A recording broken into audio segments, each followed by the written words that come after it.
dalam rangka berbakti beribadah memuji membesarkan Tuhan. Semuanya itu kita tahu adalah kebaikan kemurahan Tuhan. Haleluya.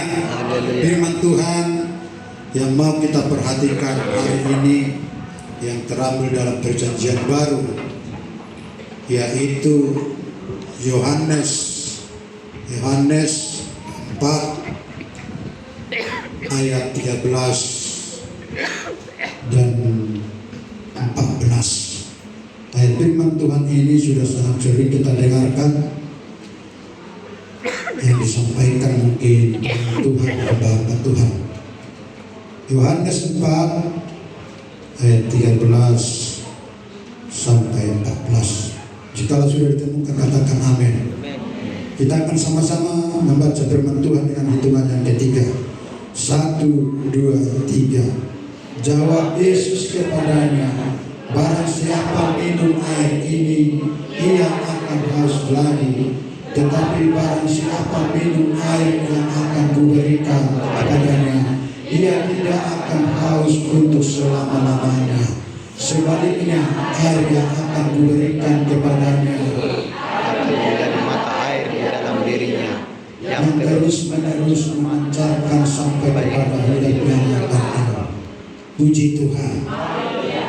Nah, saudara yang dikasih Tuhan, tema firman Tuhan kita hari ini, air hidup yang kita perlu. Air hidup yang kita perlu. Nah, saudaraku yang dikasih Tuhan, air sangat perlu dalam hidup kita.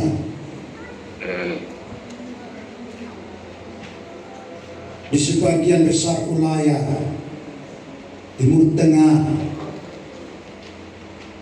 di mana pernah terjadi konflik antar negara karena hanya air. Terjadi pertengkaran oleh karena air. Terjadi perseteruan oleh karena air. Mesir, Sudan pernah berkonflik sampai mereka membuat satu perjanjian tentang penggunaan air yang ada di sungai. Nah, Bapak Ibu Saudara yang dikasih Tuhan, mungkin kalau kita di Indonesia tidak sangat perlu atau tidak begitu mahalnya atau tidak pernah memandang air sebagai sesuatu yang sangat berharga. Tapi di daerah-daerah Timur Tengah sana, saudaraku, yang wilayahnya yang bersuhu panas dan mungkin berkarakter gurun pasir, air merupakan komoditas yang sangat mahal. Nah, oleh karena itu saudara-saudara yang dikasih Tuhan, sesuai dengan firman Tuhan ini, di mana diceritakan seorang perempuan Samaria yang sedang mengambil air untuk diberikan kepada ternaknya dan mungkin juga kepada kebutuhan keluarga mereka, saudara-saudara yang dikasih Tuhan. Dan air yang sangat dibutuhkan oleh manusia. Maka dikatakan air betapa penting dan sangat penting dalam kehidupan manusia. Nah, hari ini firman ini memberitahukan kepada saudara dan kepada saya bahwa dulunya perempuan Samaria mencari air yang panas. Tapi setelah bertemu dengan Yesus, perempuan yang mencari air yang panah ini dan sudah mendengarkan suara Tuhan, dan Tuhan menuntun hatinya dengan perkataan yang penuh kuasa, sehingga diceritakan firman Tuhan ini bahwa perempuan ini mengalami transformasi dari kehidupan yang tidak benar menjadi seorang yang benar, yang menjangkau jiwa-jiwa di mana dia tinggal pada waktu itu, saudara-saudaraku yang dikasihi. Nah, dari teks firman Tuhan ini perlu kita perhatikan beberapa dalam setiap kehidupan kita, saudara-saudaraku, di dalam menerima air kehidupan yang tidak dapat memberikan kita lagi haus di tengah-tengah perjalanan kita di tengah-tengah dunia ini. Yang pertama, saudaraku, air dalam konteks ayat ini mewakili kebutuhan dasar manusia, yaitu rasa haus dan dahaga dalam kehidupan yang panah ini. Itu kebutuhan manusia. Kebutuhan manusia, rasa haus dan dahaga dalam kehidupan yang panah ini. Maka di sini Tuhan Yesus menunjukkan bahwa dunia ini tidak akan mampu memenuhi dahaga rohani kita. Air yang di dunia ini tidak akan mampu memenuhi kebutuhan dahaga rohani kita yang sesungguhnya. Apapun yang kita kerjakan dan apapun yang kita upayakan, saudara-saudara yang dikasihi Tuhan, di dunia ini, dan apapun yang ditawarkan dunia bagi setiap kehidupan kita, tidak akan memberikan manfaat dan tidak akan tetap merasa kosong dan haus lagi di tengah-tengah dunia ini. Apapun yang ditawarkan dunia ini, sebanyak apapun kita minum air yang panah yang ada di tengah dunia ini, kita akan tetap haus. Kita minum air ini, seperti tadi saya sudah minum setengah botol aqua, kembali lagi haus, saudara-saudaraku yang dikasihi oleh Tuhan. Nah, inilah saudara-saudaraku air kehidupan yang di tengah-tengah dunia yang pahit. Ketika dikonsumsi, ketika diminum, akan tetap haus. Itu yang pertama yang Tuhan jelaskan dalam ayat yang firman Tuhan ini. Kata Yesus kepada mereka, saya ulangi, jawab Yesus kepadanya, barang siapa minum air ini, ia akan haus lagi. Sungguh benar apa yang dikatakan Tuhan ini. Dan ini realitas saudara-saudara yang dikasihi Tuhan. Ketika kita minum air yang ada yang panah di tengah-tengah dunia ini, nanti lusa besok kita akan haus lagi. Maka oleh karena itu, saudara-saudaraku, firman ini mengingatkan saya, mengingatkan saudara, bahwa dunia ini adalah yang panah ini adalah tidak mendatangkan yang terbaik dalam setiap kehidupan kita, saudara-saudaraku yang dikasihi Tuhan. Kalaupun kita minum air dunia ini, maka kita akan haus, saudaraku. Ini yang mau kita garis bawah yang pertama. Dan yang kedua, saudara yang dikasihi Tuhan, sesuai dengan firman Tuhan ini, bahwa Tuhan Yesus menawarkan air yang akan memuaskan dahaga kita. Yesus menawarkan, yaitu air yang datang mendegaskan kehidupan kita, saudaraku yang dikasihi Tuhan. Dikatakan di sini, tetapi barang siapa minum air yang akan kuberikan kepadanya, ia tidak akan haus untuk selama-lamanya. Nah, luar biasa, saudaraku yang dikasihi Tuhan. Air ditawarkan Yesus tidak sama dengan air di dunia. Tetapi air yang ditawarkan oleh Yesus dalam ayat firman Tuhan ini, dikatakan saudara-saudara yang dikasihi Tuhan, bahwa air ini tidak akan haus untuk selama-lamanya ketika ketika saudara dan saya meminum air ini. Air yang dimaksud Tuhan di sini, Bapak Ibu Saudara yang dikasih Tuhan, atau air yang diberikan Tuhan itu adalah air kehidupan yang abadi, yang tidak pernah hilang.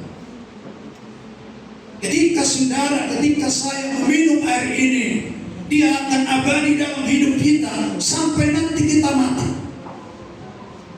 Maka Tuhan katakan air yang ditawarkan itu tidak akan haus selama-lamanya. Saudara-saudara yang dikasih Tuhan, bahwa air yang Tuhan tawarkan itu adalah air yang abadi.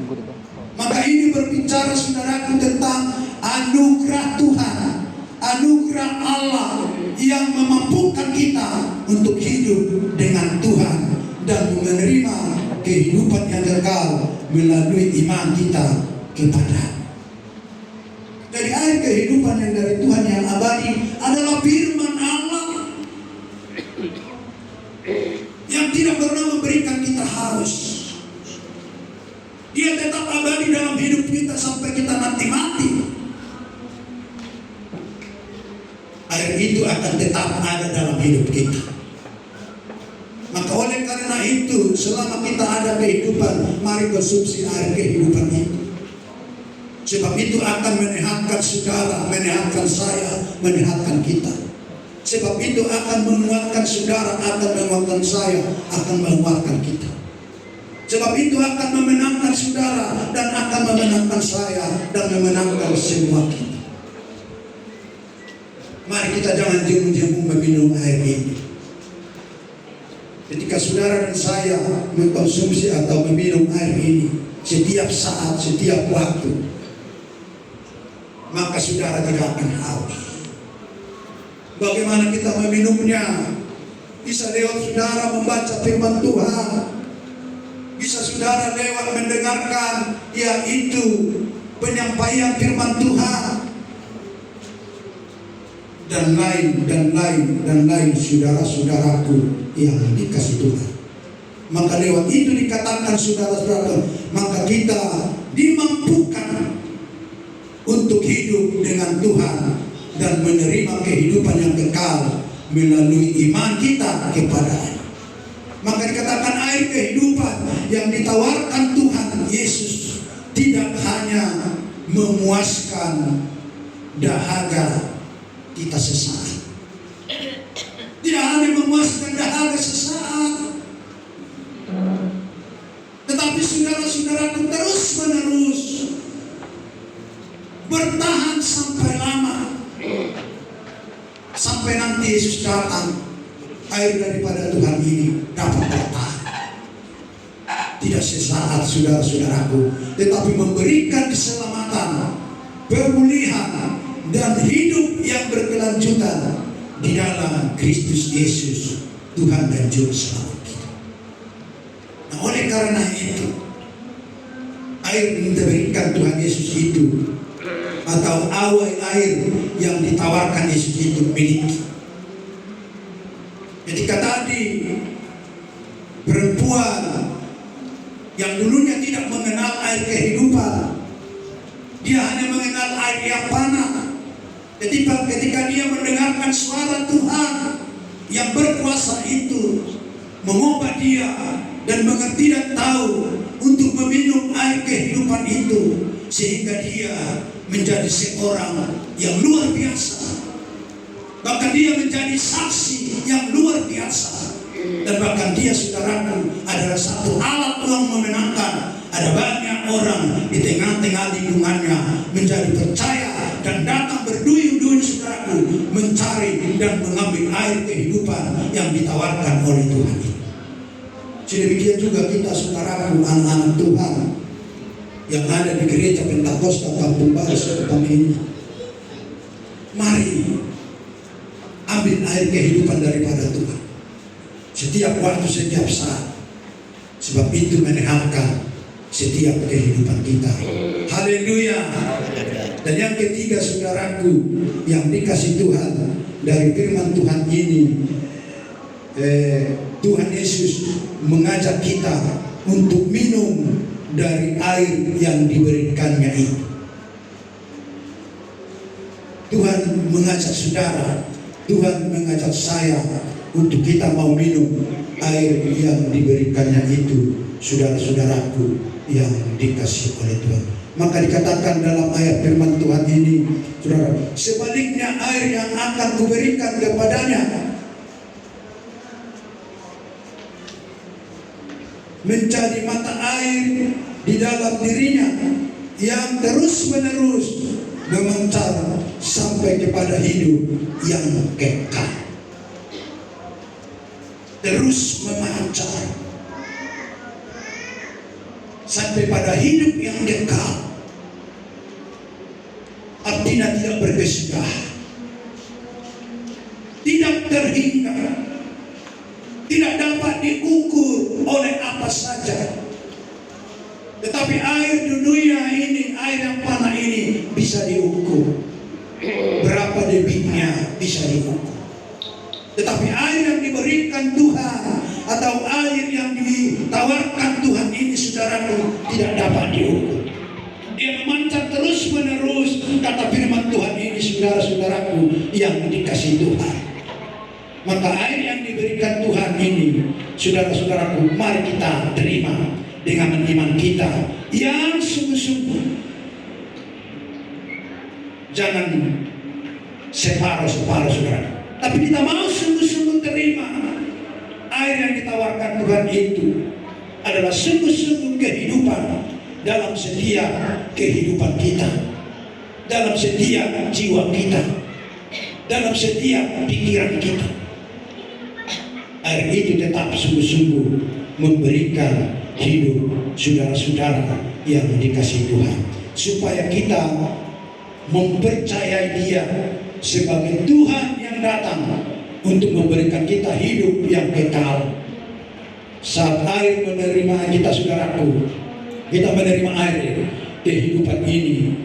Saat kita percaya kepada Tuhan Yesus, maka Roh Kuduslah yang senantiasa ada dalam hidup kita, saudara-saudaraku. Maka Roh Kuduslah yang bekerja di tengah-tengah kehidupan kita, pribadi lepas pribadi, dan memberikan kekuasaan bagi saudara dan bagi saya, bagi keluarga saudara, serta kekuasaan rohani yang tidak terbatas. Itulah kuasa air kehidupan yang dari surga, yang diberikan oleh Yesus bagi saudara dan bagi saya. Nah, oleh karena itu, saudaraku, air ini mari kita pelihara dan mari kita minum terus menerus, kapan saja, di mana saja pun, saudaraku, supaya kita diberikan yaitu kepuasan yang tidak berhenti, yang tidak sesaat, tapi terus menerus. Oleh karena kuasa air kehidupan, yaitu firman Tuhan yang Tuhan berikan. Biarlah, saudaraku yang dikasihi Tuhan, air kehidupan ini menjadi milik kita tanpa terkecuali selama kita berjalan di tengah dunia ini. Sebab air kehidupan inilah yang sesungguhnya menjadi kekuatan kita, menjadi senjata kita ketika kita berjalan menghadapi segala sesuatu yang ada di depan kita, terkhususnya di tahun 2026. Kiranya air kehidupan yang daripada Tuhan ini, saudaraku, kita akan mengalami sukacita dan akan mengalami damai sejahtera yang dikerjakan Tuhan dalam hati kita, dalam pikiran kita, dalam hidup kita masing-masing. Diberikan Tuhan damai sejahtera. Maka saudara-saudara yang dikasihi Tuhan, janganlah cari kepuasan yang panah atau kepuasan air dunia ini dalam hal-hal yang sementara ini. Tapi mari kita cari kepuasan yang abadi, saudara, adalah air yang kehidupan yang daripada surga ini, saudara.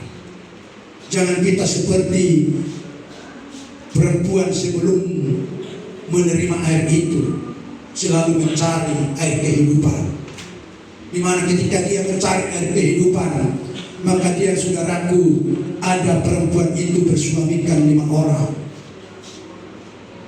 Tetapi saudara-saudara yang dikasih Tuhan, dia tidak mendapatkan kebahagiaan. Namun ketika dia mencari atau mendapatkan air yang abadi itu, dia merasa berpuasa yang sungguh luar biasa yang Tuhan berikan pada dirinya. Artinya saudara, sesuatu yang luar biasa terjadi dalam hidupnya ketika dia sudah menerima air kehidupan yang dari surga. Untuk itu saudaraku, mari datang kepada Yesus dengan iman kepada Tuhan dan mau hidup bersama-sama Yesus dengan persekutuan yang erat kepada Tuhan kita Yesus Kristus. Hanya dialah sumber kehidupan kekal bagi kita semua mulai hari ini sampai selama-lamanya. Haleluya. Haleluya. Terpujilah Tuhan, termulia Tuhan. Siang hari ini kekal untuk selamanya. Mari kita bangkit berdiri.